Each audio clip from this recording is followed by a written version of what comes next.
The White House is distancing itself from the decision to conduct a second strike on a suspected drug boat, killing the two survivors from the first strike. But at the same time, the president and Secretary of Defense are defending the decision and warn of possible escalation in Venezuela. All of this came during a more than 2-hour cabinet meeting Tuesday. Olivia Bernaldi has more details from the White House. Question about the second strike. I didn't know about the second strike. I didn't know anything about people. I wasn't involved in it. President Trump and his defense secretary Pete Hegseth distanced themselves from a second strike on an alleged drug boat that targeted survivors from the first strike. So I moved on to my next meeting.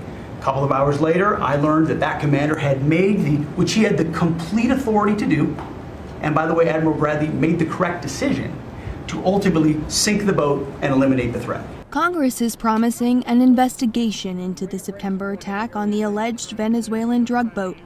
Congressman Ted Lieu, a former Air Force lawyer, was blunt in his rebuke of the decision. Killing shipwreck survivors is a war crime. But Senator Eric Schmitt, the former Attorney General from Missouri, was equally candid. This nonsense about it being a war crime is total.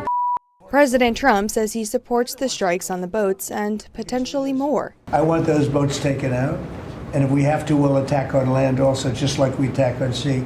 President Trump hit several other topics during Tuesday's cabinet meeting, also vowing to deport immigrants from the African country of Somalia. Somebody would say, oh, that's not politically correct. I don't care. I don't want them in our country. Their country's no good for a reason. Their country stinks, and we don't want them in our country. He also railed against an issue Democrats have put front and center. The word affordability is a con job. And he talked about his health. I took my physical. I got all A's, everything. But there were times during the more than 2-hour meeting where the 79-year-old president appeared to struggle to stay awake.